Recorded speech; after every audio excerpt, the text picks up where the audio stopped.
It's Bill Self versus John Calipari. Again, it's Kansas versus Arkansas. Again, it's NCAA Tournament Round 1 action. We preview today's game on today's Locked On Jayhawks.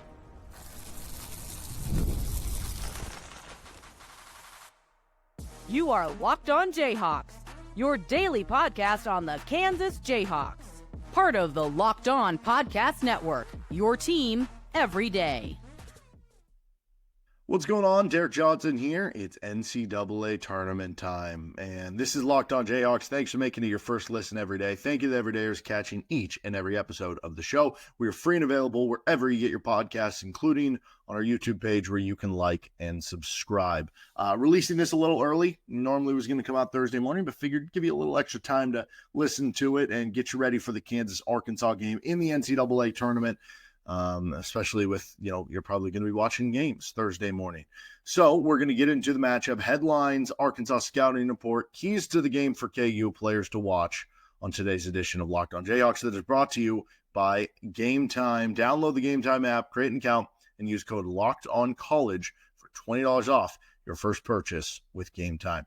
Kansas takes on Arkansas. It is a little past a 6 o'clock tip in Providence, Rhode Island. I guess there's a chance that the game could get, pushed back a little bit if the first game goes long or something like that. So we'll just kind of wait and see on when it exactly starts, but scheduled for a 6:10 tip time between these two teams in Rhode Island. And obviously Bill Self versus John Calipari becomes the first big headline of this game, right? Because you're talking two coaches who are Hall of Fame coaches, two coaches who, have had a lot of past history against each other. If you're an everydayer, you would have caught already some of our episodes where we were talking about the past history between these two coaches, and they're 1-1 against each other in the NCAA tournament. Both previous ones were national championship games. This one, not quite the same, but anytime you go up against each other, it becomes a big thing, and that'll be the case once again this time.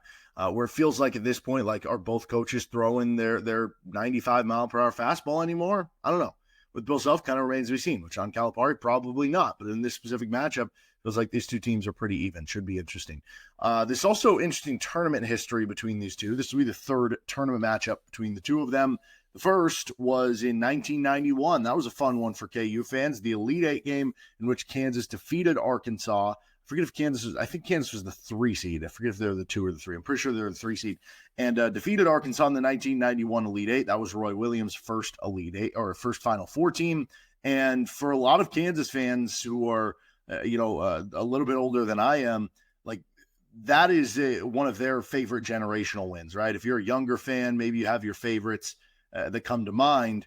That becomes the one that you would compare to, right? Like, if you think the KU Duke win in the 2018 Elite Eight, if you're a bit of a younger fan and that's one of your favorite wins, that's kind of the equivalent for fans of that generation. It was a high-scoring game. You beat a really good Arkansas team. Like, that was one of the more fun games of the Kansas, NCAA tournament, history, so to speak.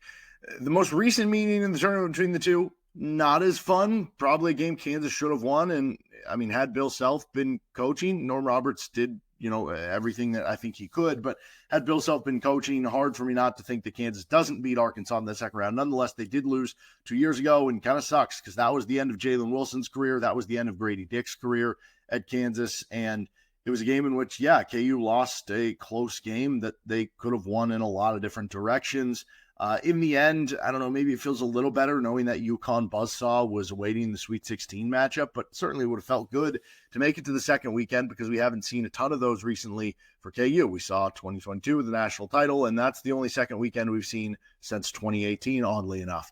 That one was obviously a different coach with Eric Musselman. It was the shirt-off game, but certainly both previous matchups have been thrilling in different regards. I would imagine this is going to be a close one, too. The next big headline here is, I think, for both Kansas and Arkansas, like trying to start anew and claim a strong finish to what has otherwise not been, what has been a bit of a bumpy ride for both schools. You come in for Arkansas, John Calipari comes in, brings in some transfers, freshman recruits. There's high expectations. Maybe not the expectations where Kansas was, where they were the number one team. But with Arkansas, they were being seen as like a top 20 team in the preseason. And then they beat Kansas in the exhibition game where maybe it does raise those expectations. And they ended up being a bubble team that finished the season strong to get to the NCAA tournament. From the Kansas perspective, they had a good start to the season, and then things kind of fell apart and things were up and down to the finish line for KU. But this is an opportunity for both schools to maybe not like just completely erase what happened over the regular season to make it that it was, not quite meeting the expectations, but certainly make you forget it a little bit and give you a little bit of, Advil to overcome the pain for a few weeks, right? That if Kansas or Arkansas makes a Sweet 16, I think both teams would be thrilled with that NCAA tournament run this season based on how the regular season went. So an opportunity to kind of gain some favor back in that area. Now, it's also a rematch of that exhibition game. That's the last headline I have here. And I mentioned earlier in the week, I don't want to take too much from this game, but I do think it's at least important to bring up because Arkansas won by 16, 85-69. And it was an interesting game in which Kansas could not stop the Arkansas guards. You look at Boogie Fland scoring 22 points, and that's of note because Boogie Fland is supposed to be back for this game, 15-point per game scorer for Arkansas. Now, is he going to be the same guy? Is he going to be rusty? How many minutes is he going to play? That's interesting because he played 35 in that exhibition against KU. Then you have DJ Wagner, who had 24 points. You couldn't stop him in that first matchup. And then John L. Davis came off the bench. He didn't do a ton, 5 points on 2 of 9 shooting, but still becomes an interesting piece for them. Jonas Adou didn't play in that exhibition game for Arkansas, and he plays in this one. Now, on the flip side, though, for Arkansas, Adou Thiero, who is their leading point per game scorer, he's out. Now, he didn't play well in the exhibition game, 2 points on 1 shot in 17 minutes, but he's been really good this season. Billy Richmond has taken on a bigger role since when you first saw him in the exhibition game. From the Kansas perspective, AJ Storr was starting. He played 18 minutes, but started the game for KU. Zeke Mayo only took 6 shots. He had 7 points. Like, that's not indicative of what he is anymore. Flory started, and Hunter Dickinson did not play. Rylan Griffen, who has been big time on the struggle bus recently, but still has potential to be a good 3-point shooter, did not play for KU. You got 10 minutes from Zach Clements. You got 14 minutes from Jamari McDowell. So 24 minutes between those guys. David Coit had 24 minutes, which we've seen Diggy Coit play, that level of minutes in games down the stretch here, but it's games where he's hot. And Bill Self was like, okay, I'm going to keep him in there for the shot making. He was 0 for 5 in the Arkansas exhibition. If that happens in this one, he starts 0 for 3. He's only playing 10, 12 minutes, right? If he's 3 for 3, maybe he does play 24 minutes again. So both teams, just personnel-wise, are so different. And I think it was Chris Tian or one of the former KU players who watched the game, and they posted on social media on Twitter that, like, they're not running any plays. Kansas wasn't. So, like, again, I don't really know how much you want to take into account. The one thing I will keep an eye on is more so the idea of Arkansas's guards were very difficult for KU to guard. And the other piece is Dajuan Harris had 26 points, which you go back to the previous time that Dajuan Harris met John Calipari when he was at Kentucky, he had 23 points. John Calipari is going to say, hey, Dajuan Harris, if you want to beat us by scoring, we'll let you. And so I think that becomes important in this game as well, that you might need 15-plus points from Dajuan Harris, which he did have a good shooting game in the Arizona game and KU's most recent outing. The other big piece, Marquise Passmore had 11 points in that game. So Marquise Passmore clearly going to be the X factor here and score 15 points for Kansas. No, that is not going to happen. But you look at the Arkansas scouting report now coming into this one. They come in ranked 40th on KenPom. They went 20-13 on the season, and they have the 73rd ranked most efficient offense on KenPom. They have the 20th best defense.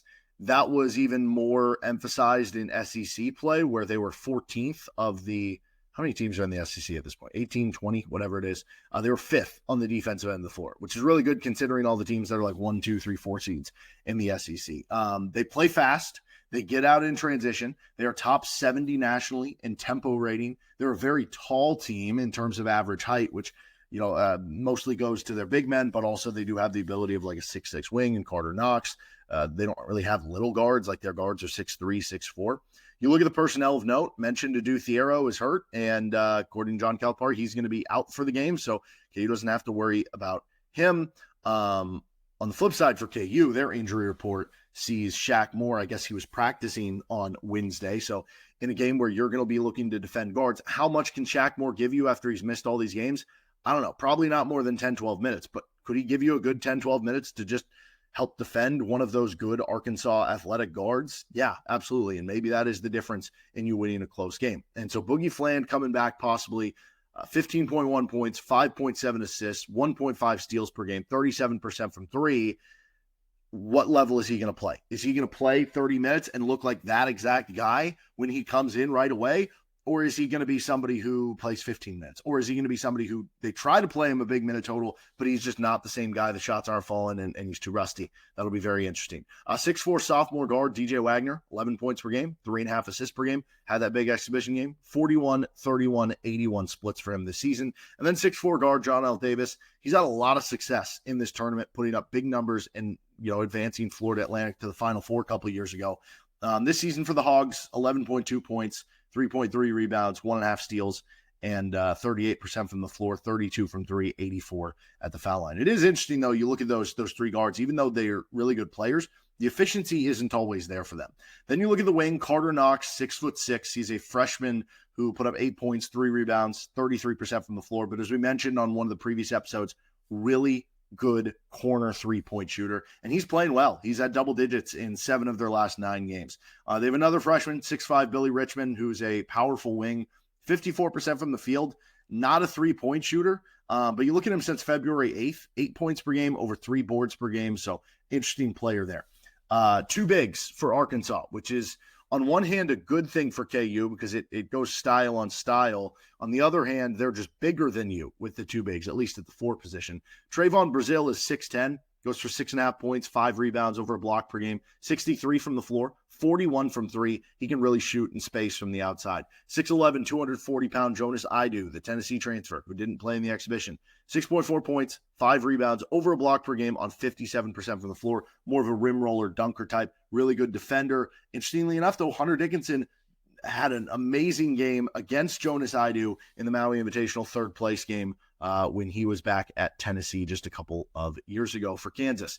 Then you look at Big Z, Avicic, their 7'2", 245-pound center, 9.3 points, 4.6 rebounds, 2 blocks per game on 38% from 3 on pretty good volume. And so they'll use a little bit of Knox at the 4 if they want to go small, but you're going to see a lot of 2 big lineups, and basically that combination of Adou, Brazile, Avicic, it's 22 points, 15 rebounds, 4 blocks per game, really good rim protection.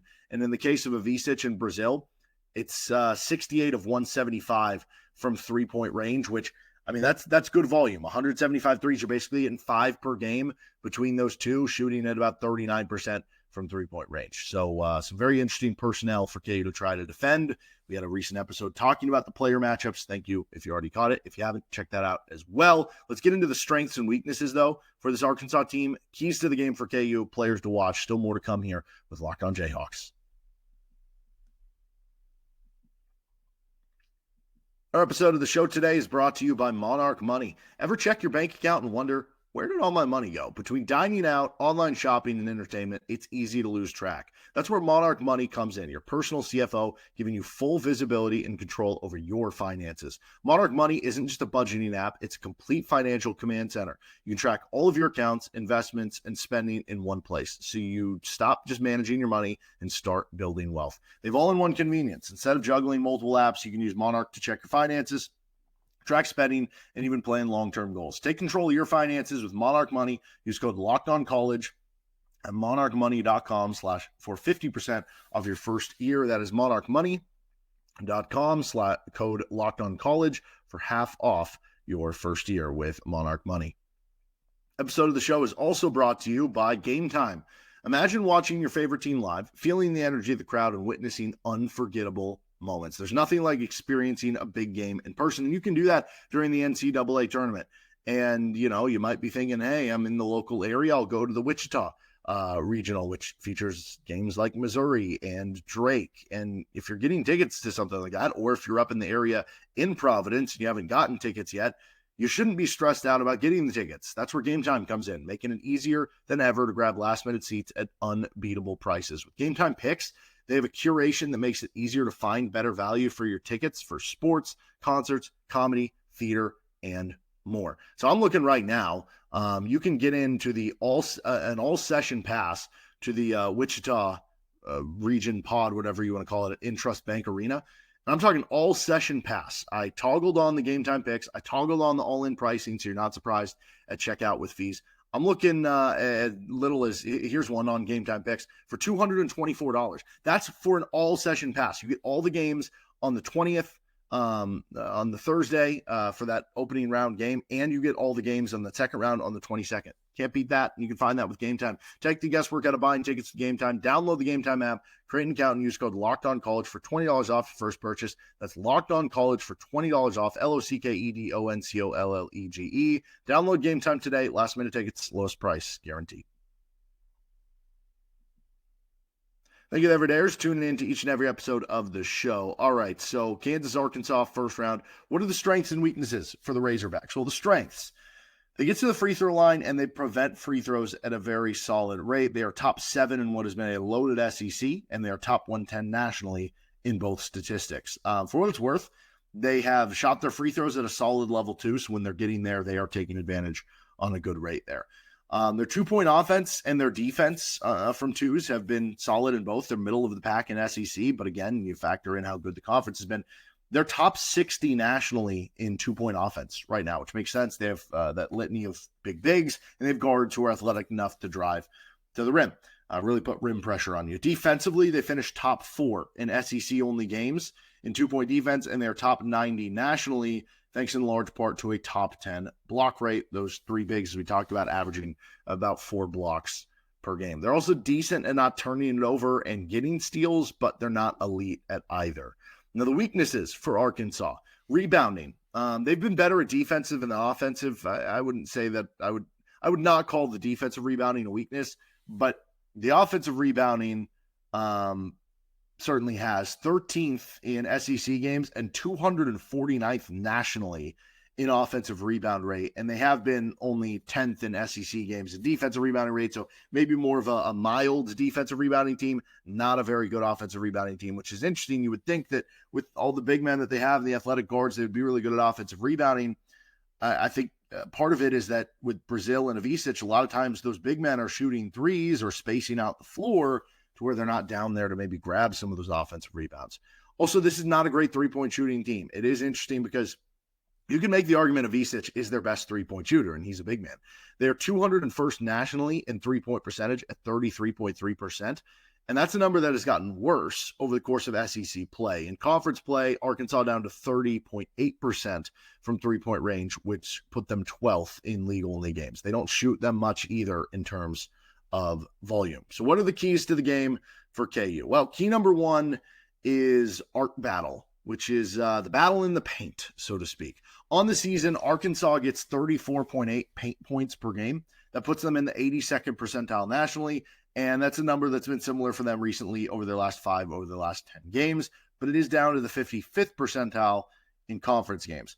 It is tough to tell with some of these stats, though, like what version of Arkansas are you going to get, because no Adou Thiero, but also getting Boogie Fland back, like how does that kind of affect things?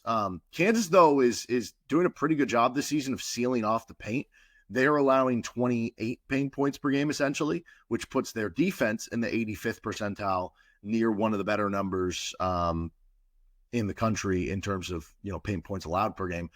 Then you look at Arkansas on defense. They're giving up 31 paint points per game.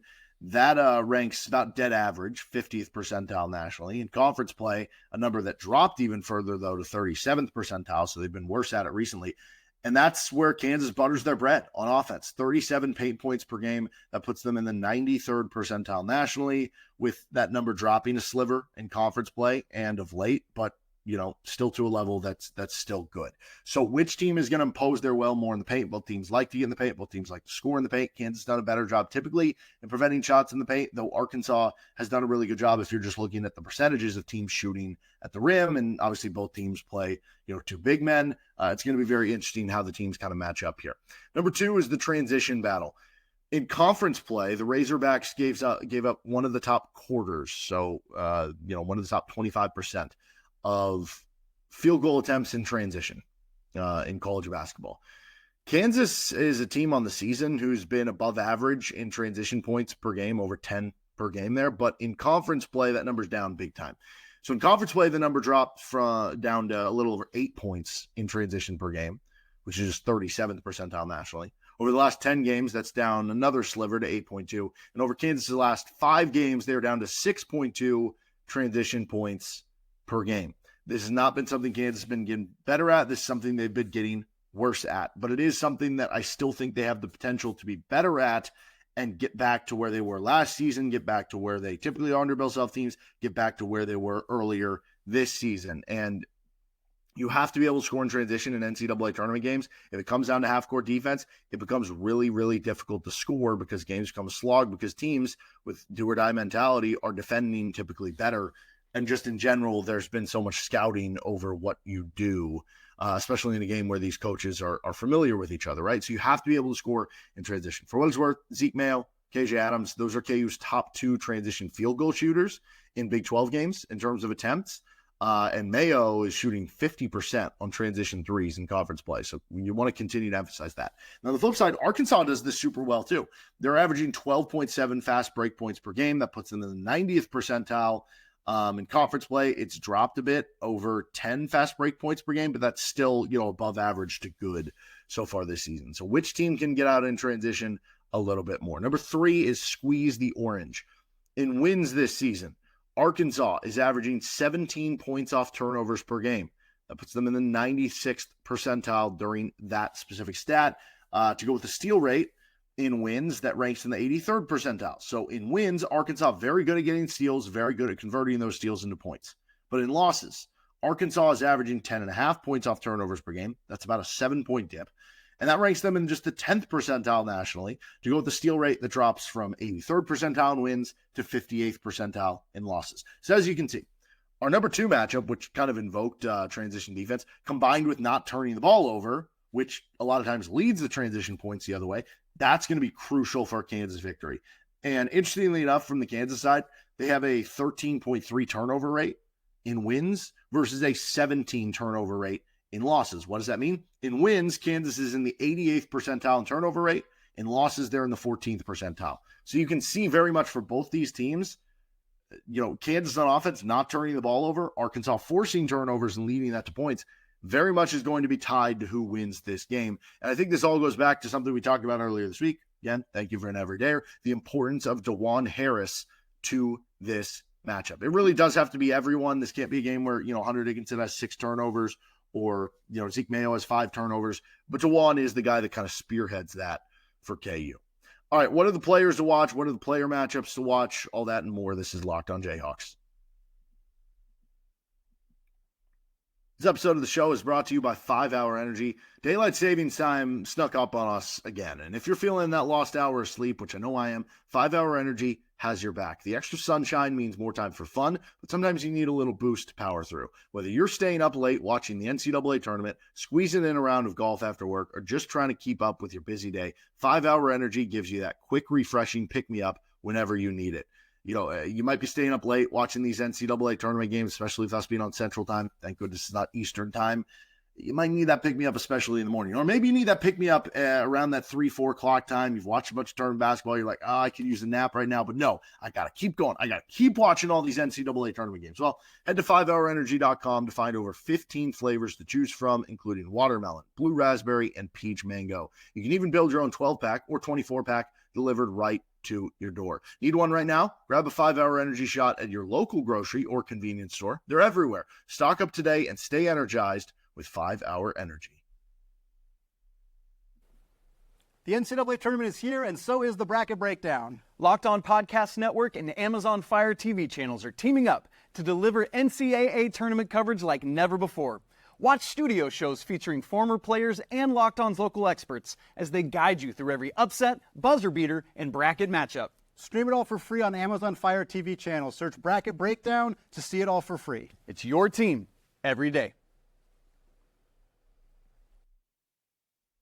So, Kansas taking on Arkansas. We'll have a postcast after the game to discuss whatever happens. And then we'll continue on the weekend, and we'll go one of 2 paths. We'll either talk about the season that was and what's ahead in the offseason, or we'll talk about what's next for KU in their next matchup. Hopefully it's talking about the next matchup. Anyway, player matchups for this one between Kansas and Arkansas.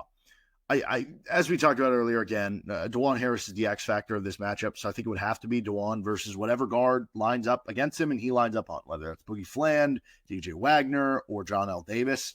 But just to pick somebody else, since we did go in depth about how important he is in this specific matchup, I think Hunter Dickinson versus the Arkansas swath of big men. in a couple different ways. For Hunter, he needs to go into takeover mode, essentially, I think, for Kansas to have a big run in the NCAA tournament. It's something that Bill Self kind of challenged him on. And it's going to be difficult because that's a bunch of size that they can throw at you. And how are you going to, be able to do it? Him being able to hit a 3 or 2 in this game, like we saw in the recent Big 12 tournament games, I think would go a long way. But also, how is he going to defend the Kentucky Big or the Arkansas Bigs? I'm so used to John Calipari with Kentucky. I'm sorry. How important is he going to be on the defensive end? How are you going to use him? If a Vicic is out there and that's the matchup, are you going to be giving up open threes to Arkansas there? What if they throw him out? Or if it's Brazil out there as the 5 and you use Knox at the 4, how are you going to defend him from 3? I think there's going to be some interesting matchups in terms of how you kind of cross play that. I will say I'm also very interested by Zeke Mayo versus whatever Arkansas guard he's on, because Zeke didn't really do much in the exhibition game. How is he going to handle somebody who's super athletic? But he's been playing really well lately, right? Just had a really good Big 12 tournament shooting the basketball. Had a really good game against Arizona too. How is he going to play on both ends of the floor, and can Arkansas exploit that on their end of the floor? Now, high on the go-off meter for Arkansas, I am worried about a Vicic. He's taken 124 threes. That is one behind second on the team. So he's one of the highest volume three-point shooters on the team, even though he is a big man. And based on how Kansas defends, he's going to get open looks. The question is how many? Is he going to go 4 for 5, or is he going to go 2 for 2? That can kind of depend, but he also can add some rebounds and rim protection for Arkansas. I also think that whatever guard has Zeke Mayo and or Rylan Griffen, AJ Storr on them can use their speed, athleticism, and quickness to maybe cause some issues. From the Kansas side, high on the go-off meter. So you look over the last 5 games, over the last 10 games for Arkansas, they're giving up a good amount of above-the-break threes. And over their last 5 games, teams have shot 39% against them on those above-the-break threes, which tops in the nation during that span. Well, we talked about the transition play earlier. Zeke Mayo, 50% on transition threes. Zeke Mayo is also leading Kansas in attempts on above-the-break threes this season and is shooting them at a 40.5% clip in that area. So Zeke Mayo, high on the golf meter. You know who else, by the way, shoots a lot of above-the-break threes for Kansas and does it at a 37% clip? Diggy Coit is the answer. So let's rock with Zeke and Diggy. Diggy maybe giving you 2 or 3 threes off the bench. For Zeke, the hope is providing you 15, 20 points to help lead the offense and maybe open things up a little bit for Hunter Dickinson down low. And a lot of those Hunter and Zeke pick and rolls. That'll do it for this episode of Locked On Jayhawks. Thanks for joining us. And don't forget to check out all our action-packed week of episodes right here at Locked On Jayhawks. We'll be back for that post-cap cast for whatever happens between Kansas and Arkansas. See you next time for another edition of Locked On Jayhawks.